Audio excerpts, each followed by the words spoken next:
Have you ever wondered what the core of finances had been, centuries before paper started ruling the world? What has embodied prosperity and power, and contributed to the economic booms and bursts? From the times of ancient Egyptians, Greeks, and Romans to the digital age, standing as a refuge in times of uncertainty. It is nothing but gold that has existed from the lavish reigns of emperors to the vaults of pharaohs as a symbol of stability in turbulent eras. But how did this ancient metal become a cornerstone of modern finance? Let's find out. Well, similar to many other natural discoveries, the discovery of gold was purely incidental, as it has been estimated by many historians. While some historians claim that gold was found by ancient Egyptians around 2450 BC, during mining for something else around the region of Nubia, others believe that it was first found by the civilizations of Eastern Europe, to make decorative objects, jewelry, and ornaments. Since ancient Egypt was an advanced civilization, people believe that they were the ones to discover it first. They had been riding the tides of discoveries and looking for some metals that were scarce and valuable at that time, and, ironically, they found something more noble and rare when an Egyptian alchemist Zosimos stumbled upon the captivating wonder and recognized it as a valuable metal. Since then, the gold was used to make decorative objects until 1500 BC, when the Egyptian Empire, bearing the rich gold mines of Nubia, made the gold their first official currency for trade. The Egyptians called it a shekel, a coin made from a composition of 2/3 of gold and 1/3 of silver, which soon spread and made its way into the Middle East. During the same time, the Babylonians, who were making significant strides in the technology of that era, developed fire assay, a procedure to determine the purity of gold, which is still used to date. The Egyptians also leaped further around 1200 BC, when they started pairing gold with different metals to give it a stronger color and consistency. They also began experimenting with lost wax casting, a delightful process of creating perfectly crafted and alluring sculptures of different metals from an original wax sculpture. Thereafter, gold solidified its roots in the Middle East, while simultaneously in Europe, and centuries later, it found its way into the Asia Minor kingdom of Lydia, where the first minting of pure gold coins began. This standardized unit of value aided Lydian traders in their commercial adventures and contributed to Lydia's wealth. Aside from the Egyptians, the Lydians, and the Babylonians, the Romans and the Greeks also found gold as a subject of interest. In ancient Greece, gold was mined across the Mediterranean and Middle East regions by 550 BC. Philosophers like Plato and Aristotle often wondered about the origin of gold and its significance, associating it with water, given its abundance in streams, and considered a dense fusion of water and sunlight. Their coinage and jewelry exhibit exquisite craftsmanship, reflecting the cultural and economic significance of gold in antiquity. The Roman Empire also joined the race, significantly advancing the pursuit of gold around 50 BC by extensively mining it across their vast territories and pioneering advancements in gold mining technology. They employed hydraulic mining techniques, diverting streams of water, constructing sluices, and utilizing tools like the long toms to extract gold. They also introduced underground mining and methods like roasting gold-bearing ores, to separate gold from rock efficiently. The Romans repurposed old mine sites with the labor of prisoners of war, slaves, and convicts. They issued pure gold coins called the aureus for their trades, and this establishment of a monetary standard characterized by gold and silver coins of standard weight and purity facilitated global trade and economic growth. During the classical period under Greek and Roman influence, gold and silver were traded to India for spices and to China for silk. At the peak of the Roman Empire, AD 98 to 160, Roman gold and silver coins were used across territories spanning from Britain to North Africa and Egypt. The currency reached northwestern Europe when William the Conqueror of Normandy introduced a new metallic coin-based currency system, consisting of pounds, shillings, and pence, with pounds representing a pound of sterling silver.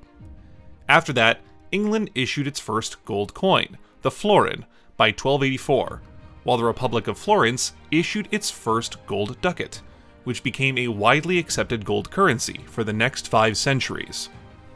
Similarly, the currency officially made its way into the Americas when the first US gold coin was minted by goldsmith Ephraim Brasher in 1787, and a few years later, in 1792, the fledgling US government passed the Coinage Act, establishing a bimetallic silver-gold standard that remained intact until 1976.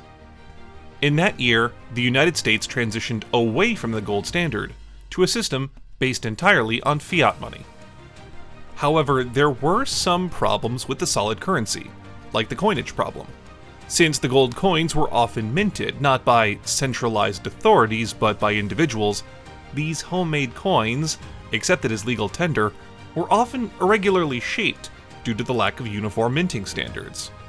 This irregularity led to a common problem known as clipping, where people would trim small amounts of gold or silver from the edges of coins, and use those clippings to create new coins.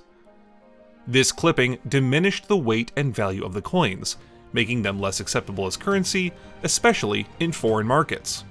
Additionally, minted coins, which were protected from clipping by specific engravings, were susceptible to counterfeiting. Counterfeiters used methods such as casting with fake molds or stamping with counterfeit dies to create fake coins, undermining the integrity of the currency system.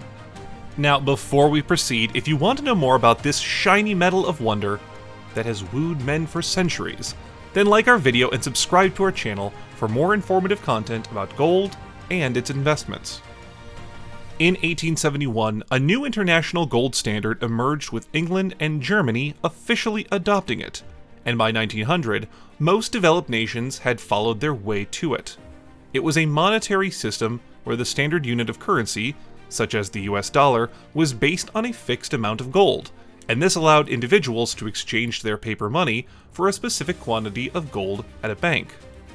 This period from 1871 to 1914 was the peak of the gold standard era, marked by political stability globally, allowing governments to collaborate effectively in establishing and maintaining a stable gold standard. However, this stability was disrupted by the outbreak of World War I in 1914, which marked the beginning of the decline of the gold standard.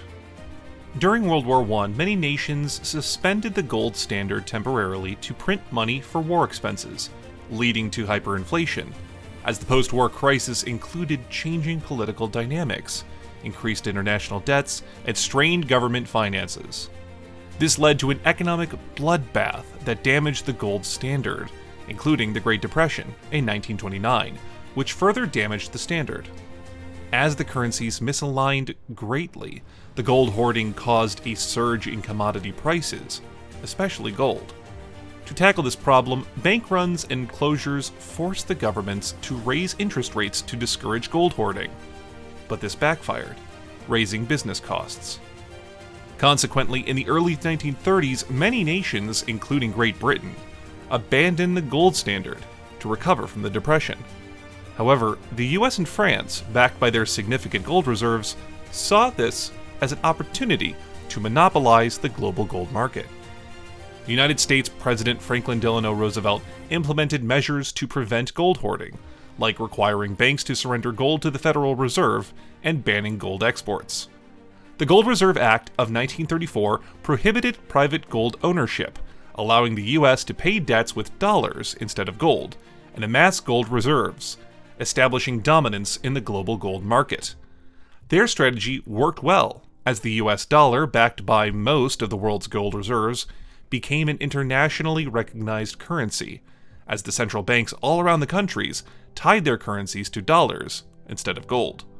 However, the United States' monopoly soon took a hit when the nation funded the rebuilding of Europe and other parts of the world that were affected by World War II during the 1960s. The US gold reserves depleted exponentially, taking a significant hit on a dollar's worth.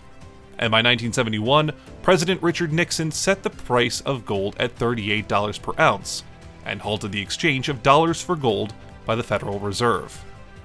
This move marked the effective end of the gold standard, though it wasn't until 1976 that the gold standard was formally abandoned, freeing gold from official ties to currency.